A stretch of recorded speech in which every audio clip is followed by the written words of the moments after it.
Alright, man, it's Kyd Fresh representing Dream Big. I'm here with TGM Tall Girl Media, talking about the Fresh Effect, you know what I'm saying? Drop it in 2 days.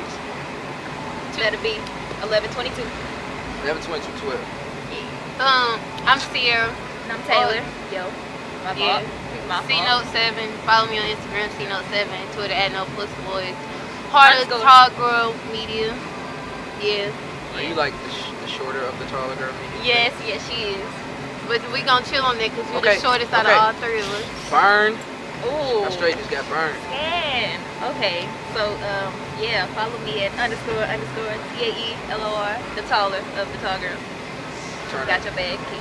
And like Kyd said, we here tonight doing an interview for the Fresh Effect, which drops November 22nd. 2012. On a hold up too. Say no more. Alright, so let's get started with this interview, Kyd. So since the last time we talked, we kind of talking like more personal level. We're talking about other artists. Now we're gonna get down to you and how you feel about your growth from your first mixtape to your second mixtape to now this third mixtape. Right. So what I did was start off like my career like with the Gateway Cypher3. Shout out to BlueFlamesz on that one. And then I quickly came up and developed a mixtape, like my first mixtape under TDBMG. It was called Highway of Dreams. It was like 12 to 13 track mixtape, strictly from the producers from my camp. And it was a lot of more like turned up tracks, you know what I'm saying? Things to get the crowd moving, things like that, just to establish myself and to get people attention. I took like 3 months off, gathered myself, and really wanted to do what I set out to do, and that was to tell a story and be lyrical and be more well-rounded. So I got with the producer, G-Man, also known as Young G, put together a 10-track EP, and I decided to call it Applied Pressure 1 because I felt as if I needed to raise the bar. Like, I feel like a lot of people started to be content with what they were doing, and I feel like raising the bar could bring up the level of intensity like in St. Louis music as a whole. Right.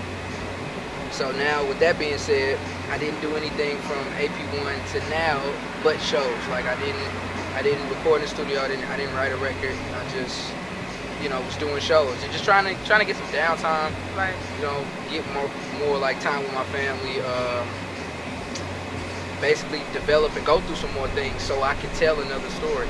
So now we got the Fresh Effect, which is a 10-11 track, basically like jacking for beats, you know what I'm saying, over the best beats that I felt, you know, that I like industry worthy or whatever the case may be. And basically to hold my fans over until I'm ready to put out AP2.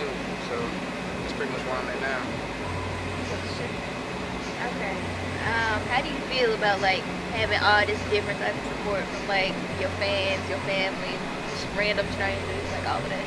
Wow, random strangers really come to mind first because after I started to put mixtapes out, I would just go anywhere, and first it started off from the cypher. Like a lot of people know me from that Show Me Cypher too. Like I would be at the gas station, you know what I'm saying, pumping gas, and they just come around, you from that cypher, what you? Like, yeah, man.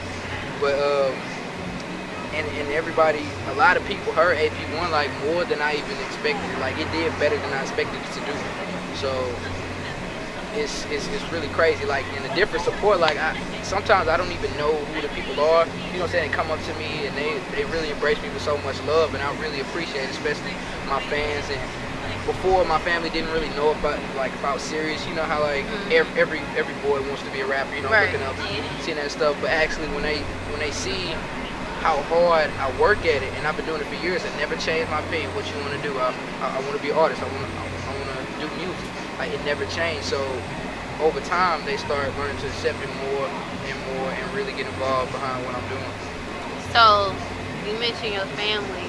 How does your family, like, how do they feel about it as a whole, as far as like your mom and everybody? Like, were they like, man, in the beginning, or were they like 100% behind you? Like, you know. Now it was like, okay, I can start with my mom. Like, my mother, she kind of was like, okay, you know, that's what he's saying. but I was more like rapping under my, like rapping for my brothers and my cousins.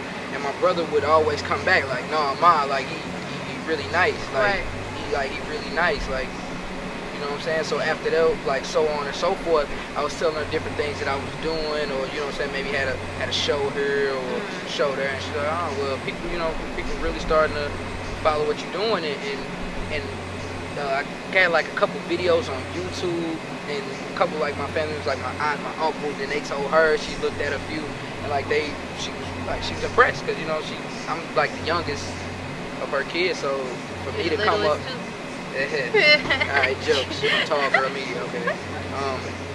Yeah, so she kind of support me. But she has yet to hear a record though. She's, you know, not into the whole cursing thing. But I try to keep it as real as possible. Like I can't dumb nothing down, because that's like the life that I live. So I want to say as genuine to my fans as possible. Yeah.